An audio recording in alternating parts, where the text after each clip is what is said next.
Everyone, welcome back to my channel. এখন ঘড়ির কাঁটায় বাজে সকাল 11টার মতন, আর এখন থেকে ব্লগটাকে শুরু করছি। আর প্রথমেই চলে এসেছি একটু ঠাকুর ঘরে। আর ঠাকুর ঘরে এখন যেটা আমি করব সেটা হচ্ছে ঠাকুরের বাসি ফুলগুলোকে আমি ফেলে দেবো। তো বাসি ফুল ফেলবার জন্য আমি নিয়ে নিয়েছি একটা বাস্কেটটা মধ্যে ঠাকুরের গা থেকে যে বাসি ফুলগুলো আছে সেগুলোকে আমি একটা একটা করে ফেলে দেবো। তো দেখতে থাকো আমার সাথে।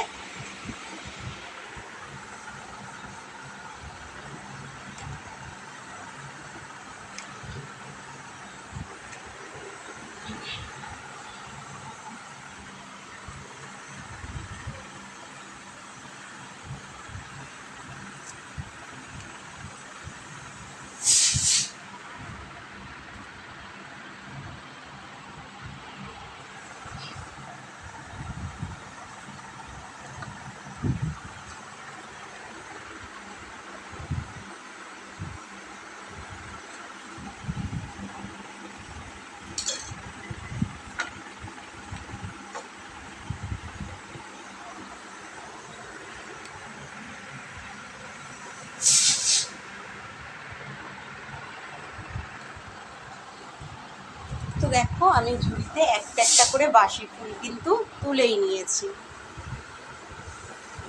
আর ঠাকুরটা প্রণাম সেরে এখন চলে যাব একটু কিচেনে। আর এদিকে বইয়ের টেবিলটাও গোছানো রয়েছে, সেটাকে পরে করবো ঠিক। এখন কিচেনের উদ্দেশ্যে চলে যাচ্ছি। এই রুম থেকে যাবার আগে একটু লাইটটাকে অফ করে দেবো।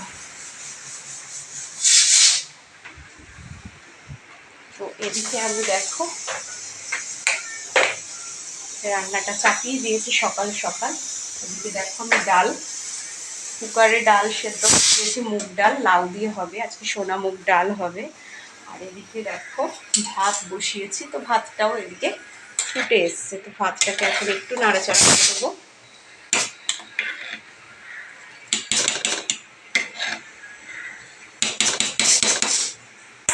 তো দেখো আমি ফাইনালি ভাতটা বসিয়ে দিয়েছি। আর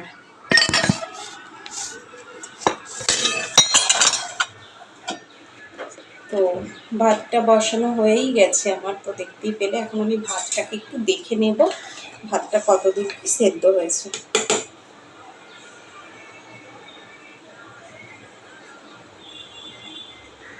আর 1 ফুট মতন বাকি আছে।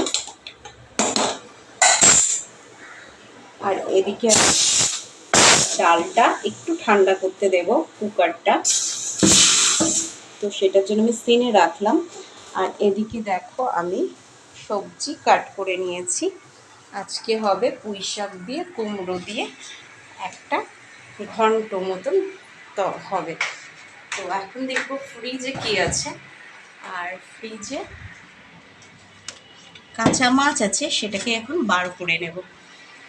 তো সব মাছ আজকে হবে না, কিছুটা হবে, আবার কিছুটা কালকের জন্য রেখে দেওয়া হবে। তো যতটা হবে ততটা আমি বার করে নিচ্ছি। আর তোমরা তো জানো আমি ফ্রিজে স্টিলের বাসনে মাছ নুন হলুদ মেখে ম্যারিনেট করে রেখে দিই। তো সেই মতন যেই কথা সেই কাজ। তো এখন আমি নিয়ে নিয়েছি মাছের মাথা।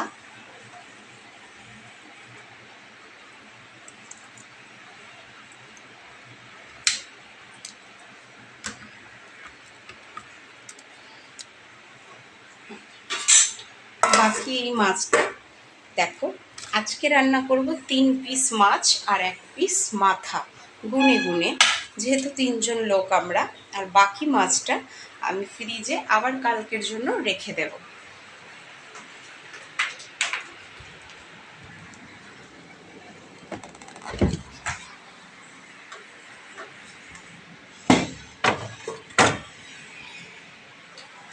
আসলে কি বলতো, আমরা বাঙালিরা একটু কিন্তু হিসাব করে চলি, কারণ রোজ তো বাজার যাওয়া পসিবল হয় না সময়ের অভাবে। তো যে কারণে মাছটা যখনই আনা হয় 2-3 দিনের একসঙ্গে আনা হয়। আর একসঙ্গে বেশি মাছ এনেছি বলে যে একসাথে অনেকগুলো মাছ রান্না করে ফেলবো তা কিন্তু আমি করি না। আর তোমাদের দেখালাম আমি কিন্তু প্লাস্টিক কন্টেনারে কখনো মাছ রেখে দিই না। তোমরা যারাই চাকরিজীবী মানুষ তারা কিন্তু কখনোই ভুলটা করবে না। প্লাস্টিক কন্টেনারে কিন্তু রাখাটা একদমই সেফ নয় হেলথের জন্য। তোমরা চেষ্টা করবে সবসময় স্টিলের বাসনে নুন হলুদ মেখে ভালো করে একটা ঢাকনা চাপা দিয়ে তবে ফ্রিজে রেখে খাবারটা খাবার, কারণ সেটা কিন্তু আমাদের হেলথের জন্য ঠিক আছে। কিন্তু খোলা অবস্থাতে খাবার ফ্রিজে রেখে সেই খাবারটা কিন্তু খাওয়া শরীরের জন্য বা হেলথের জন্য একদমই ঠিক না। তো আজকে আমি দেখালাম আমি আমার মাছ 2-3 দিন যাবত, মানে ম্যাক্সিমাম আমি 3 দিন, এর বেশি রাখি না ফ্রিজে। 2 দিন ঠিক আছে, 3-4 দিন 5 দিন রাখে ফ্রিজের খাবার খাওয়াটা একদমই হেলথের জন্য ঠিক না, আনহেলদি সেটা একদম। তো অনেকে যারা চটজলদি করতে চাও চাকরিজীবী মানুষ, তাদের পক্ষে হয়তো রোজ বাজারে যাওয়াটা পসিবল হয় না, তারা কি করবে, বাধ্য হয়ে ফ্রিজে 4-5 দিনের বাজার স্টোর করে খাও। তো সেক্ষেত্রে চেষ্টা করবে যে 5 দিন পর্যন্ত না, 2 দিন কি 3 দিনের মধ্যে সেটা করার। 3 দিন অন্তর অন্তর তোমরা বাজার করো, কারণ কি ফ্রিজে রাখা খাবারটা সবসময় যে খেলে শরীরের জন্য ঠিক সেটা কিন্তু কখনোই ভাববে না। যদিও তোমরা রেখে খাও তো এভাবে কতগুলো নিয়ম একটু মেনে চলবে, তাহলে দেখবে সেটা শরীরের জন্য বা হেলথের জন্য কিন্তু ভালো রেজাল্ট একটা দেয়। যাকে তোমাদের সঙ্গে কথা বলতে বলতে অনেক জ্ঞান দিয়ে ফেললাম। অ্যান্ড এবার আমার দেখো আমার ভাতটা প্রায় সেদ্ধ হয়ে এসছে। এবার ভাতটা যেহেতু সেদ্ধ হয়ে এসছে, ভাতটাকে আমি একটু উপুর করে নেব। আর উপুর করবার জন্য এখান থেকে বাসন, আর আমি বাসন নিয়েও নিয়েছি। আর এখন ফাইনালি আমি ভাতটাকে উপুর করে দেবো।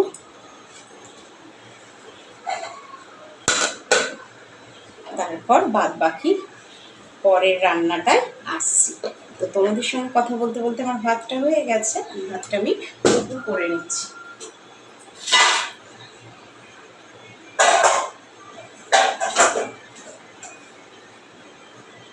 তো দেখো ভাতটা ফাইনালি আমি নিচে উপুর করে দিলাম। আর এই যে দেখো ভাত আমার উপুর হয়ে গেছে। আর এখন আমি হচ্ছে রান্না করব মাছগুলোকে ফ্রাই। আমার মাছগুলো ফ্রাই করবার জন্য আমি দেখো একটা প্যান নিয়ে নিয়েছি। আর প্যানটা এখন আমি বসিয়েও দিয়েছি। প্যানটা একটু গরম হোক, আমি কড়াই মানে প্যানের মধ্যে সামান্য একটু তেল দিয়ে দিচ্ছি। আর সর্ষের তেল তোমরা তো জানো আমি সর্ষের তেল একটু মেপে রান্না করি, কারণ বেশি সর্ষের তেল খাওয়াটাও কিন্তু ঠিক না।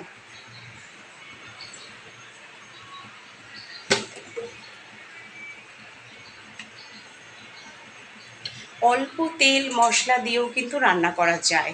আমাদের চেষ্টা করতে হবে যে অল্প তেল মশলা দিয়ে কিভাবে একটা হেলদি সুন্দর খাবার বানানো যায়, তাই না? তো দেখো আমি তেলটা কমই দিয়েছি। আর প্যানে দেখো তেলটা প্রায় গরম হয়ে এসছে।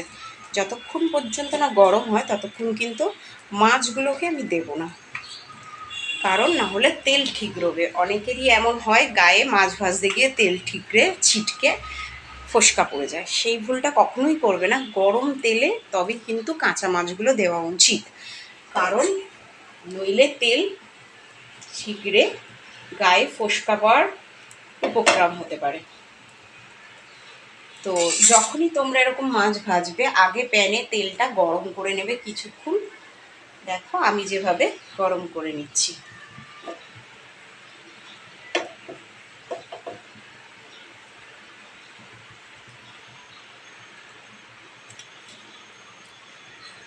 তো এইভাবে দেখো এবার একটা একটা মাছ আমি ছেড়ে দেবো।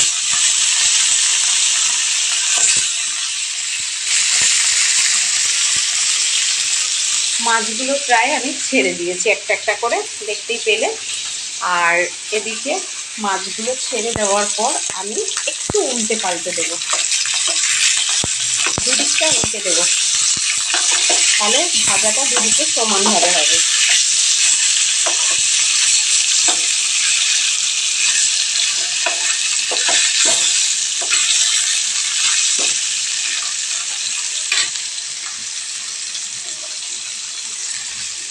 তো দেখো মাছটা একটু ব্রিফলি ফ্রাই হোক, আর এদিকে আমি মাছটাকে আমি ফ্রাই করে নেব।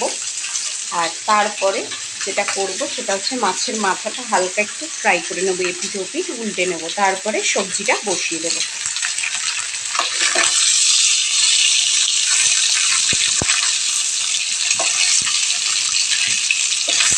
একটু সোনালি বর্ণ হয়ে আসলে তবে কিন্তু বুঝতে হবে যে মাছ ভাজাটা হয়ে উঠছে।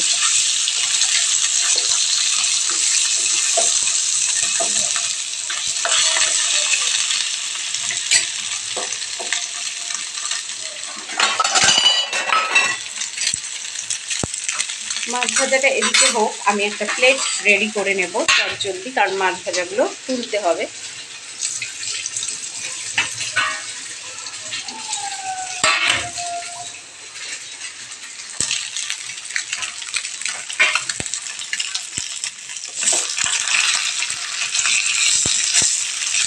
দেখো অলরেডি আমার গোল্ডেন কালার হয়েও এসছে।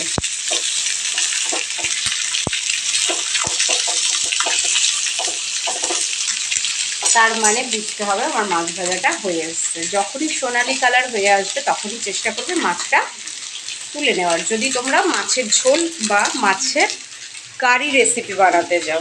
আর মাছ ভাজা যদি করতে চাও তাহলে কড়া করে অবশ্যই তোমরা ভাজতে পারো, কিন্তু যেহেতু আমরা মানে মাছের পিস কারি বানাবো, তাই হালকা করেই মাছটাকে ভাজবো।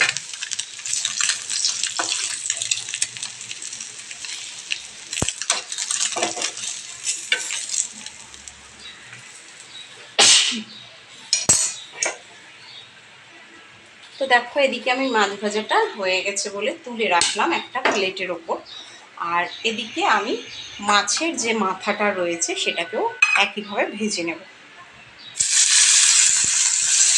আমি ওভেনটা একটু কমিয়ে দিয়েছি, তাতে আমার রান্না করতে একটু সুবিধা হবে।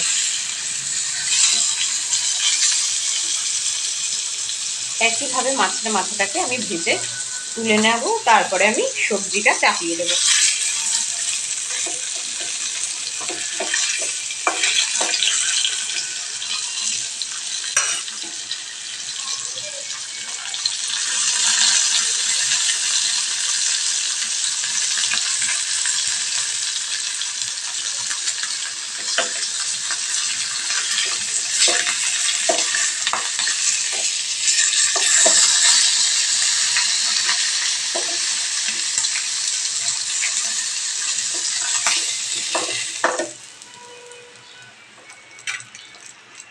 তো দেখো আমি ভালো মতন মাছটাকে একটু মাথাটাকে ফ্রাই করে নিয়েছি এইভাবে, আর ফ্রাই করে তুলেও রেখেছি।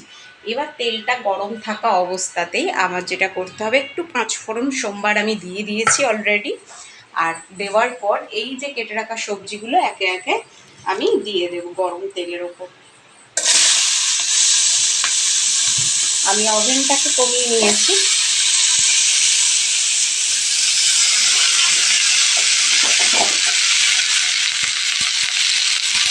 দেখো এটা দেওয়ার পর বেশ 5 মিনিট মতন ভালো করে এটাকে একটু নেড়ে দিতে হবে। এখানে আছে পুঁই শাক, কুমড়ো আর আলু।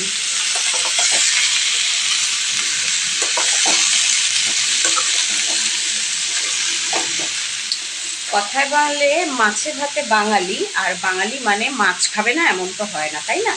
তো আজকে বাঙালিরই একটা প্রিয় রেসিপি, সেটা হচ্ছে কুমড়ো পুঁই শাক দিয়ে মাছের মাথা দিয়ে ঘন্ট। আর তার জন্য আমি গোট গোট করে কেটে নিয়েছি মিষ্টি কুমড়ো, পুঁই শাক আর আলু। এবার এই সবজিগুলোকে আমি একটু অল্প অল্প করে ভেজে নেব প্যানে।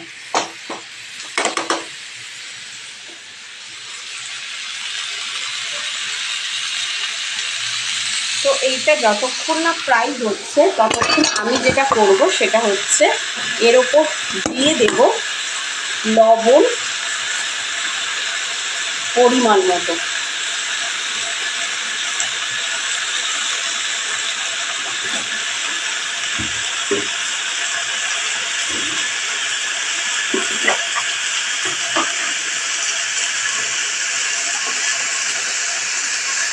দিয়ে দেবো হলুদ গুঁড়ো,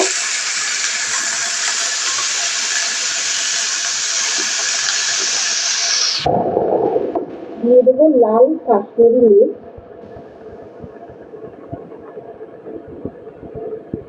দিয়ে দেবো একটু জিরা পাউডার। এইবার সবগুলো মশলা দেওয়া রেডি হয়ে গেছে আমার মশলা ঝাঁপি থেকে। এবার এটাকে আমি রেখে দেবো। এবার এটাকে একটুখানি নাড়াচাড়া করে দেবো।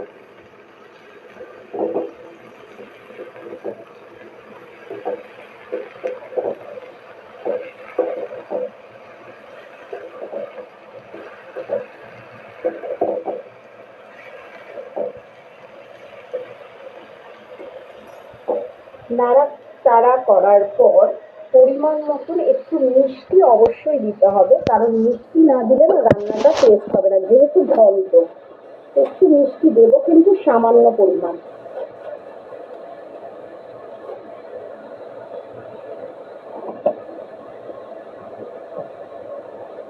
আজকাল চিনি খাওয়াটা অনেকের শরীরের জন্য ঠিক না, যারা ডায়াবেটিস পেশেন্ট, তো তারা চেষ্টা করবে চিনিটা স্কিপ করে বাদ বাকি সব মশলাগুলো দেবার। চিনিটা তোমরা না দিয়েই খাবে। আর আমি একটু দিলাম, কারণ ঘন্ট তো মিষ্টি না দিলে ভালো লাগে না।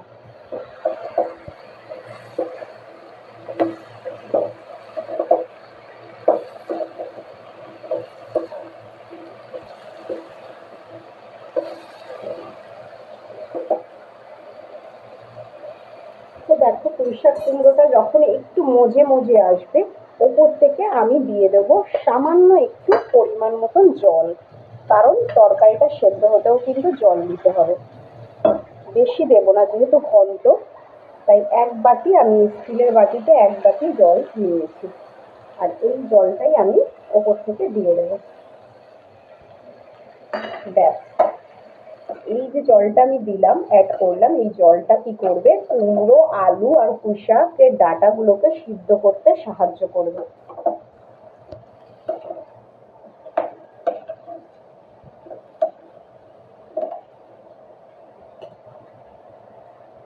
এটা সেদ্ধ হওয়ার জন্য আমি একটুখানি এটাকে ঢেকে দেব খানিকক্ষণ, মানে একটা স্টিলের ঢাকনা দিয়ে আমি জাস্ট এটাকে ঢেকে দেব। আর যতক্ষণ না এটা সেদ্ধ হয়, আর ততক্ষণ আমি একটা মশলার পেস্ট বানাবো, আর সেটা হচ্ছে ধনেপাতা। দেখতে থাকো আমার সাথে।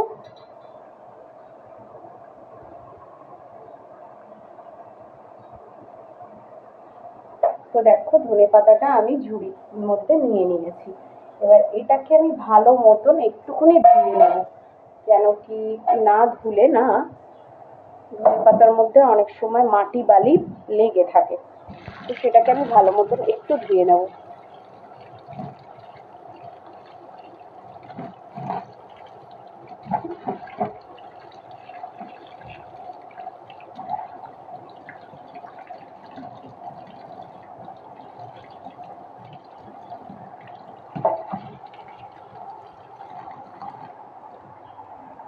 তো দেখো আমার ধনেপাতাটা ধোয়া হয়ে গেছে, আর এটা আমি এখন জল ঝরাতে দিয়ে তারপর মিক্সার গ্রাইন্ডারে একটা পেস্ট বানানোর প্রস্তুতি নেব। আর এদিকে দেখো আমার ওটা সেদ্ধ হচ্ছে, মানে ঘন্টটা, সবজিগুলো।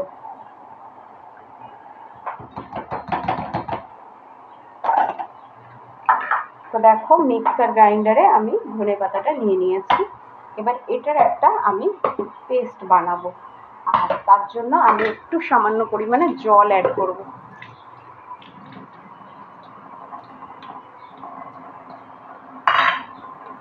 একটা কাঁচা লঙ্কা অতি অবশ্যই ধনেপাতার মধ্যে দিয়ে দেবে, তাহলে দেখবে কাঁচা লঙ্কার একটা ফ্লেভার আসবে, আর একটু ঝাল ঝাল হবে খেতে।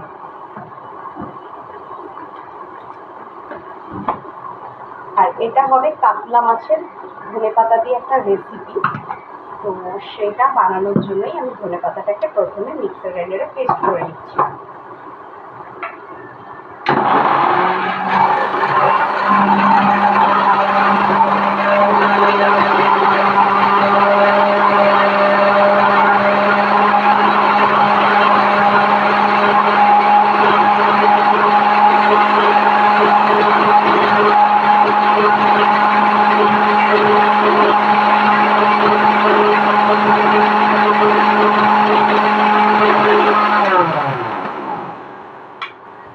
তো ধনেপাতা দেখো আমার প্রায় হয়েই গেছে পেস্ট। আমি একটা সুন্দর পেস্ট বানিয়ে নিয়েছি। আর পেস্টটা বানানোর পর এবার আমি যেটা করব সেটা হচ্ছে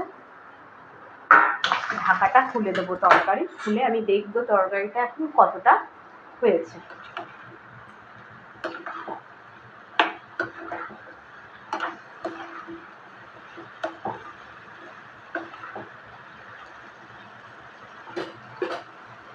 দেখো তরকারির সবজিগুলো প্রায় সেদ্ধ হয়ে এসছে। ততক্ষণ মাছটা দেবে না, মাথাটা, যতক্ষণ না ডাঁটাটা, কুমড়োটা, আলুটা ভালো মতন সিদ্ধ হয়ে আসে।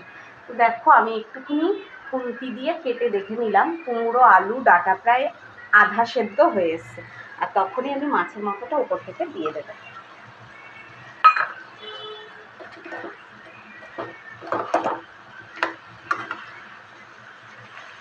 এইবার মাছের মাথাটা দেওয়ার পর ভালো মতন মাথাটাকে একটুখানি ভেঙে দিতে হবে।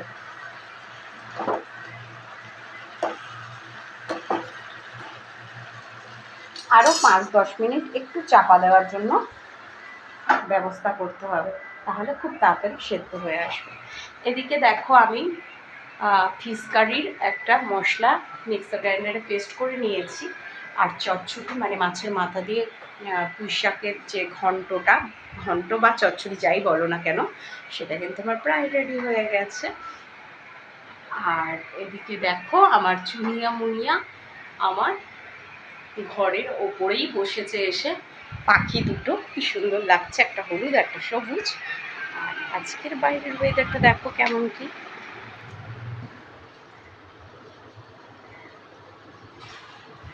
আকাশ তো পুরো মেঘলা গো। এত বৃষ্টি আমাদের ইন্ডিয়াতে হচ্ছে বেপরোয়াভাবে, যে কি বলবো।